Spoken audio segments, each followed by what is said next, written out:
Hi there, and welcome to another Tuesday Tips with Terry. Thank you so much for watching my videos. I hope they're beneficial to you. And if you have any topics that you want to have me talk about, if you have something that you're struggling with in your business, I'm sure there are other people struggling with a similar issue, if not the same issue. Send me an email at terry@better3.com and let me know what you're dealing with, because what I can do is I can shoot a video or two, depending on what the topic is, and share that not only with you, but also with anybody else who may be struggling with the same issue. So thank you for doing that. If you do, I've actually gotten a couple people that have sent me some requests, which drives a lot of these, the topics that I actually do focus on. So thank you for watching, and thank you for giving me your feedback and responding, whether it's in the comments underneath the video in the social channel that it's in, or however you get it to me. Pick up the phone, give me a call. I love meeting new people and helping you solve your business challenges. Today I wanted to talk to you about how to distinguish your business.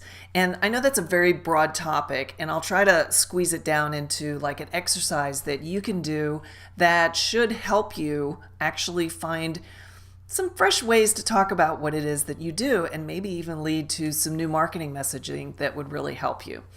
So, as you know, I love to tell stories of things that have happened because they always inspire these videos and help me kind of use analogies to convey something I'm trying to help you guys with. And I recently went to one of my ladies' networking luncheons. And in these luncheons, they always have some type of it's like a request or a question or some type of prompt where she'll say, okay, everybody get up and say, your name, the name of your business, what you do, or whatever. So every week it's something a little different. So that way the people who come off and can actually have a different thing to actually touch on. So at this particular one, the question was, we have a lot of people who are in similar businesses. For example, we may have 3 realtors, or we may have 4 people in marketing, which actually we do, and I'm one of them, right? And we may have a couple insurance people, a couple accountants, so there's a lot of general categories, and of course there's going to be more than one person in that particular category. And so the question was, don't just get up and talk about what it is you do. What we're going to do for this particular request is we're going to have you stand up, introduce yourself, name your business and what you do, and then say what makes you unique. And it was in the context of, yes, there are other similar businesses that are represented here. And what I found really interesting was, as there was about 40 of us in the group, as everyone was going around, I would say 65 to 75% of the ladies who responded couldn't do it. It's like they came out with their elevator speech or their usual pitch. My name is so-and-so, my business is blah, blah. We help, women solve their financial issues so they can have better control of their investments or whatever. And that's all well and good, but it didn't, what is it that makes you? So if there were 3 people that went after you, they would all kind of sound the same, right? And so what is it that makes you different?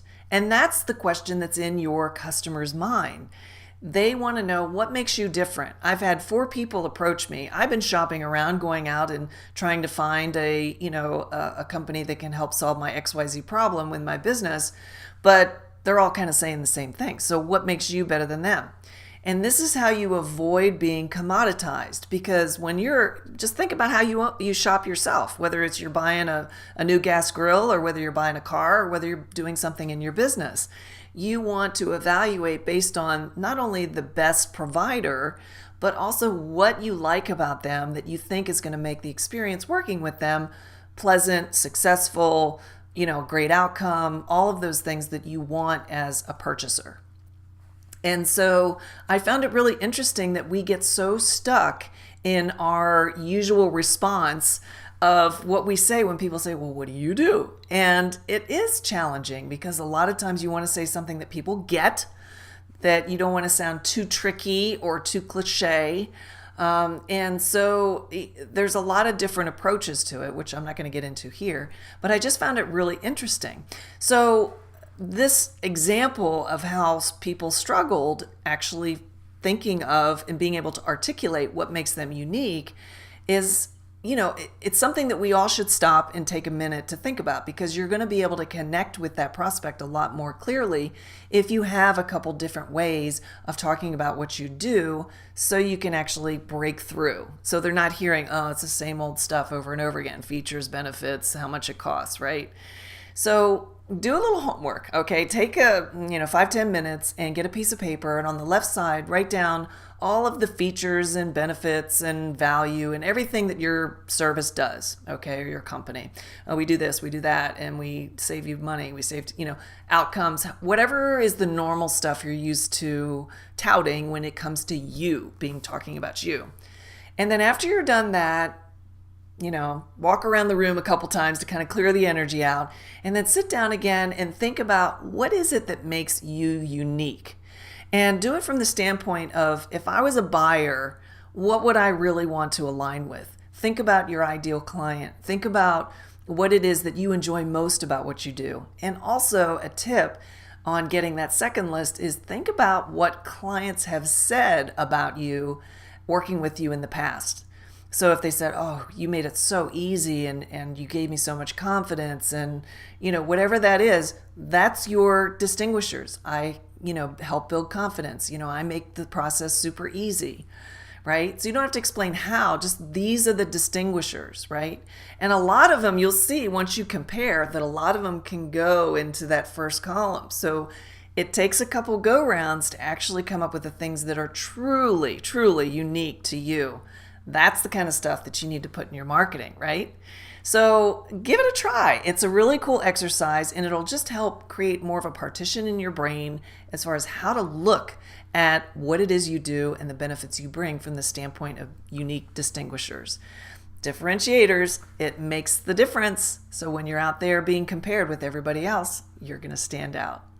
All right, I hope that tip and that little exercise will be helpful for you. Thanks for watching. If you have any questions about being unique and drawing out your uniqueness and demonstrating that through your marketing, reach out to me at terry@better3.com, or just hit up Better3 and apply for a consult. Have a great day. Thanks for watching.